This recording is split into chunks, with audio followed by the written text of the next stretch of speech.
Hey, tburrier from tburrier.com, and today we're going to talk briefly about 3 tips for reducing inflammation in your body in general. I'm not talking specifically about any sort of issue. We're not talking about injury recovery, although these 3 steps will help you in all of those things. But inflammation is a huge issue. Most everybody who's over 30 has got some measure of inflammation. It's at the root of all kinds of health issues. So really quickly, I'm going to give you 3 things that will help. And I know them to help significantly because they've made a massive difference for me. At 58, I have very little inflammation. And not because I haven't beat the heck out of myself. I have. I've had a knee replaced. I've had multiple surgeries in different areas from abusing my body over the years and, the host of stuff, right? The stuff that happens as you age, but I don't deal with very much inflammation at all because I do these 3 things consistently. I'm not a saint, so sometimes I fall off the wagon a little bit like everybody, but these 3 things will help a lot, right? So the first is have an anti-inflammatory diet. Most people have no idea how much inflammation occurs in their body from the food that they eat. Industrialized food is just a recipe for massive inflammation.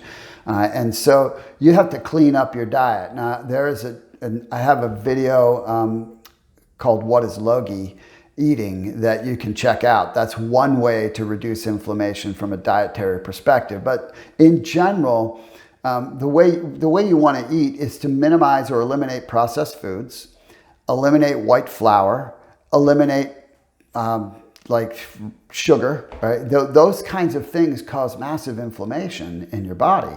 And when you take them out, obviously alcohol is going to do that too. And hey, I got no problem with a few beers here and there. Trust me, a glass of wine, But you want to eat as clean as possible. That alone will help reduce a lot of the inflammation in your body. And so you want to eat fresh fruits and vegetables.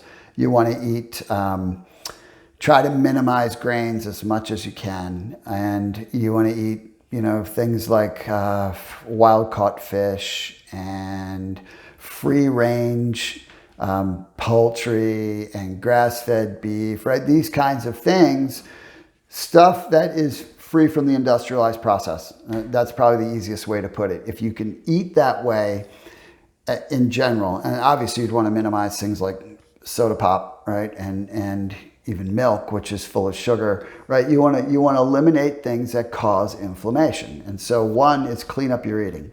The second is boost your diet with antioxidant supplements, because antioxidants help minimize the oxidative stress that takes place in your body. Now that's part of our literally it's part of how our bodies function, right? So our metabolism throws off oxidative stress, and that's that whole free radical process in our body, singlet oxygen, that it runs through our body like an electrical current going from cell to cell to cell to cell, and it literally shreds cells. It accelerates aging. And if to the degree that you can slow that down a little bit, you'll minimize inflammation. So what antioxidants do effectively is they start to knock down some of the inflammation that is occurring already, right? So think about it that way. So if you clean up your diet, you'll have less. If you then enhance your diet with additional antioxidants, you'll begin to push down some of the additional inflammation that has occurred, and you'll likely really experience it around things like your joints. And then the third part of the equation is to make sure you're getting a lot of enzymes in your diet. Specifically things like pepsin and papain and bromelain and seraptase. You're like, what the heck are those things? You can look them up, but they're really powerful enzymes. Your body is full of enzymes. Nothing happens in your body without enzymes. But these types of enzymes specifically reduce the amount of inflammation that occurs in the body, Right? Now you can get it from foods. You can get it from pineapple and from ginger, papaya, kiwi, sauerkraut, yogurt, kefir, all kinds of there are all kinds of foods that are rich in these kinds of enzymes.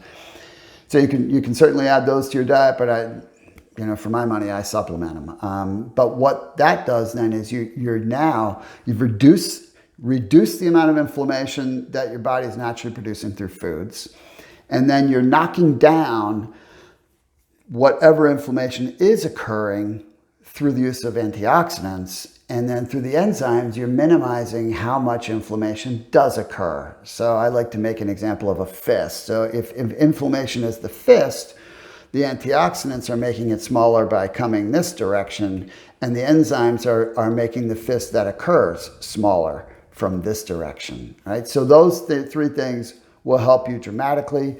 If you have a question about that or you want to know what I use, I'm happy to share it. Just my email is below. Shoot me an email and I'll share information with you, and then you can go decide what you want to do. But that will really help you. You get inflammation out of your body and you will notice a big difference in how you feel. Hope this was helpful for you.